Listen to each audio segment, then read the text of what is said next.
Welcome to Wawa Sandwire. Today, we're talking about netizens' reaction toward Noel Corming's appeal for the Chinese community to maintain unity and concentrate their votes. We are jumping straight into a really crucial tension playing out right now. A key leader in the Democratic Action Party, Noel Corming, he recently made this very strong, very public case for why the Chinese community needs to see what he calls the bigger picture and, avoid splitting their votes. And his message was, well, it was all about pragmatism. He pointed out that as a community that's about 22% of the population, there's just no capital for division. That was his phrase. No capital for division. Exactly. He argued if their votes get scattered, it doesn't just weaken their own influence, it actively helps the political rivals that he sees as, well, extreme. And he was very specific about those rivals, wasn't he? He didn't pull any punches. Not at all. He pointed directly at former Prime Minister Mahathir Mohamad and the Malaysian Islamic Party and the National Alliance. He even described that possibility of them gaining power as chilling. It was a really stark warning. It was. The whole appeal is a very calculated move. It's part performance review of the government's work and part a severe political warning. He's saying, look, the stakes are just too high right now. Look at the progress we've delivered, and then think about what happens if that's all undone. But the reaction online, it's been something else. It's been really intense.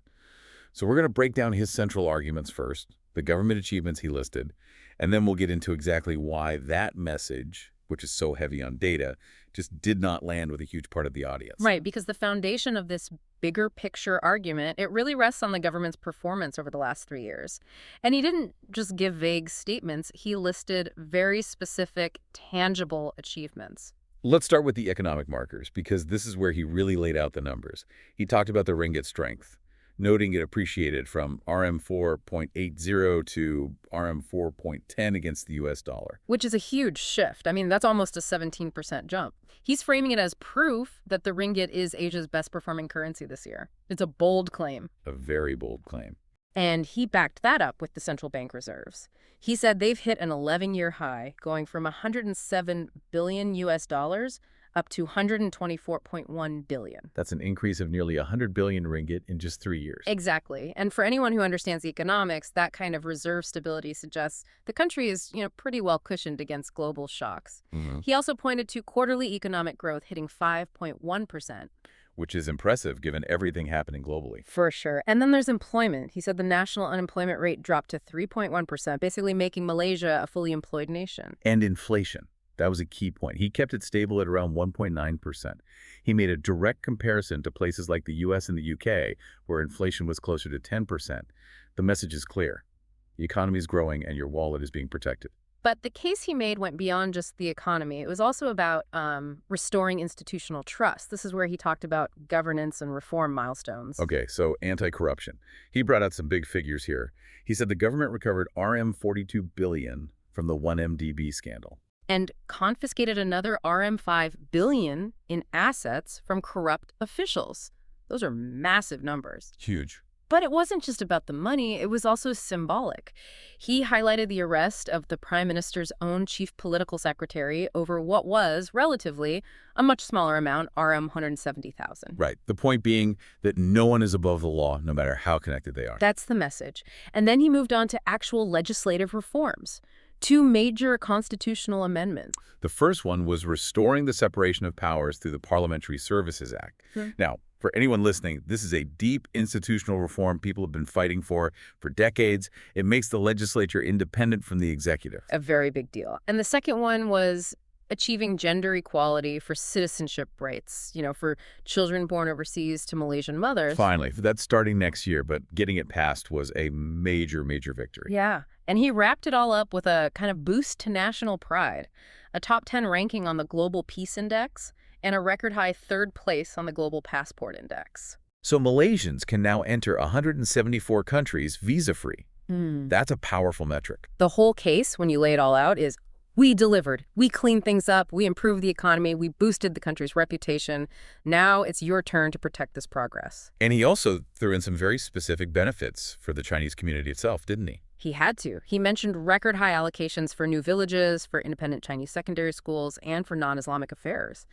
He was trying to show direct, tangible benefits. And that's on top of broader welfare things like extending Social Security Organization, SOCSO, protection to all 10 million workers, 247. Right. It's a massive expansion of the social safety net. And then he looks to the future.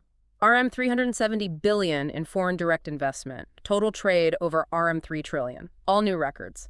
The message is about long-term security. Okay, so that is a very powerful, data-driven case. It's comprehensive.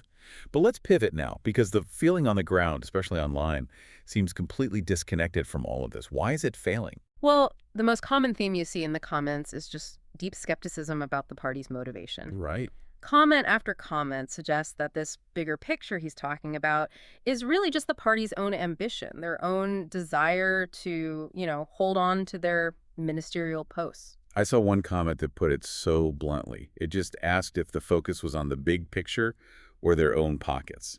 And that cuts right to the core of the trust issue. This skepticism is tied to this feeling of hypocrisy, that history is just repeating itself.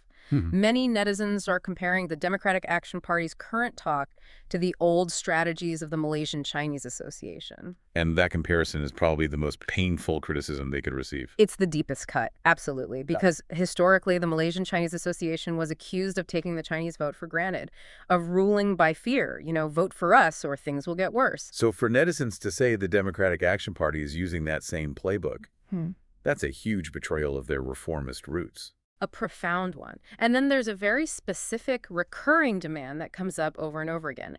Education. The Unified Examination Certificate, the UEC. Yes. For years, the Democratic Action Party promised they would get the UEC officially recognized by the government. It's a major issue for the community. And for many, it's become a deal breaker. Completely. One comment said it perfectly, something like, first acknowledge the UEC, then we will believe the big picture concerns us. It shows that for these voters, cultural and identity rights are just as important, if not more important, than all the economic stats in the world. And it highlights this massive disconnect in priorities. I mean, for a lot of people, a top 3 passport ranking is great, but it doesn't mean much if you're struggling day to day. Exactly. One netizen just said, talk to us about rice, oil, and salt, not the big picture. And others were pointing out that basic infrastructure, water, roads, electricity, those problems are still there. Right. And this frustration with the details, with communication, it's so clear.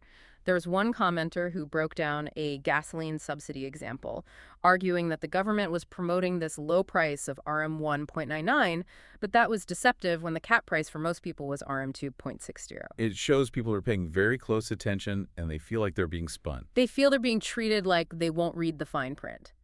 And it all feeds into this perception that the appeal itself is not a request, but a threat. A form of coercion. Yeah. That they're being told they have no choice. Yeah, and the response to that is basically, if you're so afraid of losing our votes, then maybe you should focus on protecting our rights and our welfare instead of just warning us about your rivals. There was one really insightful comment that summed it up.